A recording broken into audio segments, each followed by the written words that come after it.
अस्सलाम वालेकुम व्यूअर्स, मैं हूं जाहिद तनोड़ी एडवोकेट। आप देख रहे हैं law and the life. Law of limitation के हवाले से लेक्चर सीरीज़ का आज तीसरा लेक्चर है। कबल अज़ीं हमने पहले लेक्चर में बात की थी लिमिटेशन एक्ट के इंट्रोडक्शन के हवाले से और सेक्शन 3 को डिस्कस किया।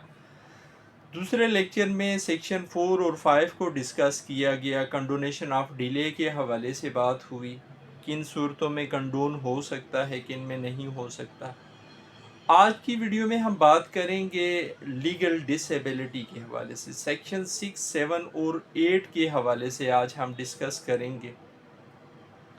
व्यूवर्स, वैसे तो जनरल प्रिंसिपल ये है कि अगर एक मर्तबा लिमिटेशन रन होना शुरू हो गई फिर कोई चीज़ इसे रोक नहीं सकती। यानी किसी शख्स को दावा दायर करने का अख्तियार हासिल हो गया लिमिटेशन एक्ट के मुताबिक, तो फिर इसे रोका नहीं जा सकता। लेकिन सेक्शन 6, 7 और 8 सहूलतें फराहम करती हैं, लीगल डिसेबिलिटी पे बात करती हैं कि अगर कोई बंदा इन मसाइल का शिकार है तो फिर उसके खिलाफ लिमिटेशन रन नहीं होगी। उस वक्त तक नहीं होगी जब तक कि वो इन मसलों से निकल नहीं जाएगा। अब लीगल डिसेबिलिटी है क्या?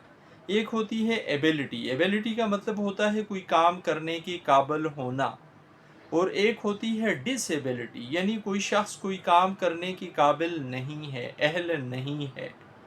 लीगल डिसेबिलिटी का मतलब है कानूनी बार, कानूनी तौर पे कोई शख्स इस काबिल नहीं है कि वो कोई काम कर सके।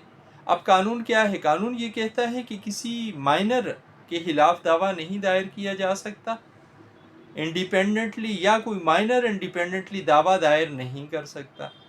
इसी चीज़ को सेक्शन 6 लिमिटेशन एक्ट में बयान किया गया है। अगर कोई शख्स नाबालग है, या वो इंसान है, या वो इडियट है, तो ऐसी सूरत में जब ये इस मसले से बाहर नहीं निकल जाता, जब तक उस वक्त तक इसके खिलाफ लिमिटेशन रन नहीं करेगी।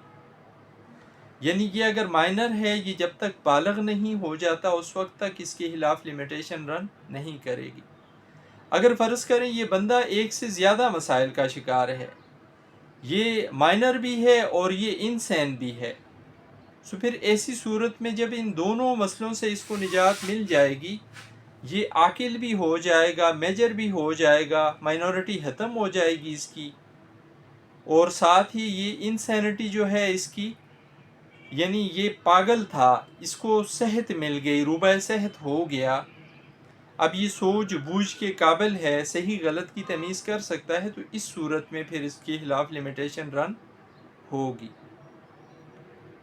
अगर कोई शख्स इसी हालत में फोत हो गया और इसे दावा दायर करने का अख्तियार था, या ये कर सकता था अपने हुकूक के तहफ़्फ़ुज़ के लिए, या ये इजरा दायर कर सकता था, या इसे करनी थी, या इसने कोई और कानूनी कार्रवाई करनी थी लेकिन ये नहीं कर पाया अपनी इन मसाइल की वजह से जो मैंने बयान किए, तो फिर ऐसी सूरत में इसके फ़ौत हो जाने के बाद इसके लीगल हेयर्स को ये अख्तियार हासिल होगा कि वो दावा दायर कर सकते हैं, इजरा दायर कर सकते हैं, किसी डिग्री पर अमल दरामद कराने के लिए, या कोई कानूनी कार्रवाई कर सकते हैं।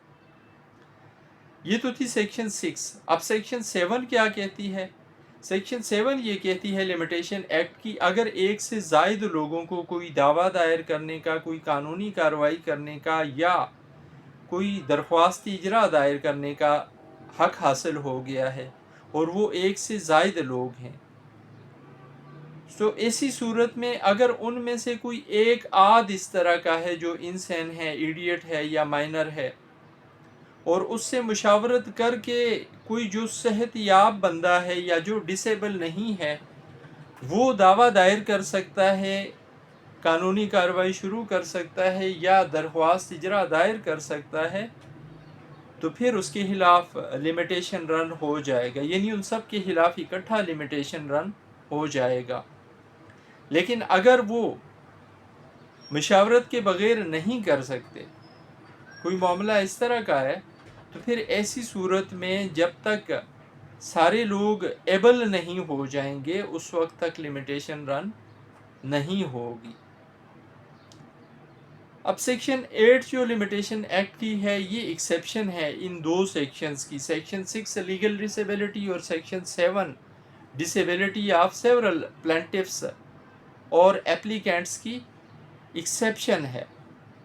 سیکشن 8 یہ کہتی ہے کہ پریمپشن کے کیسز میں لیگل ڈسیبلٹی کام نہیں آئے گی۔ اگر کسی کو پریمپشن لاء کے مطابق دعویٰ دائر کرنے کا حق حاصل ہوا ہے تو ایسی صورت میں اسے یہ سہولت نہیں دی جا سکتی لمیٹیشن ایکٹ کے مطابق اسے اس ہی حال میں جس حال میں وہ ہے وہ اپنا دعویٰ دائر کرے گا۔ لمیٹیشن ایکٹ پریمپشن کے کیسز کے اوپر اپلائی نہیں ہوگی، سیکشن 6 اور سیکشن 7۔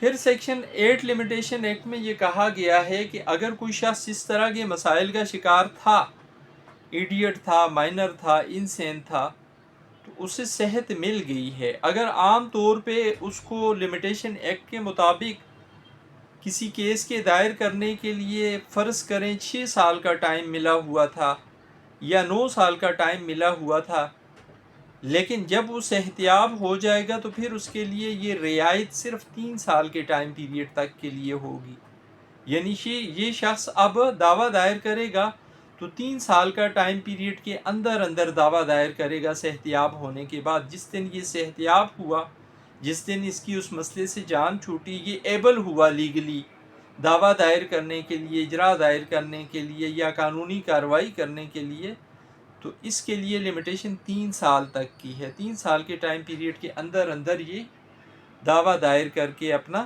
حق لے گا یا اپنے حق کا تحفظ کرے گا یا کسی ڈگری پر عمل درآمد کرائے گا۔ یہ تھی آج کی ویڈیو جس میں ہم نے سیکشن 6، سیکشن 7 اور سیکشن 8 لمیٹیشن ایکٹ کو ڈسکس کیا۔ امید ہے یہ ویڈیو آپ کی معلومات میں اضافے کا باعث بنے گی۔ آخر میں گزارش، اگر آپ چینل پر نئے ہیں اور آپ قانون کے حوالے سے آگہی چاہتے ہیں، معلومات لینا چاہتے ہیں، تو اس کے لیے آپ چینل سبسکرائب کریں، ویڈیو لائک کریں، بیل آئیکن پریس کریں، اور اگر آپ کوئی سوال پوچھنا چاہتے ہیں تو چینل سبسکرائب کر کے کمنٹ باکس میں اپنا سوال لکھیں، یا میرے واٹس ایپ نمبر پر آپ وائس میسج کی صورت بھی اپنا سوال بھیج سکتے ہیں۔ آپ کو آپ کی سوال کا جواب آپ کی باری آنے پر دے دیا جائے گا۔ زندگی رہی پھر حاضر ہوں گے کسی نئے موضوع کے ساتھ۔ اجازت دیجیے، اللہ حافظ۔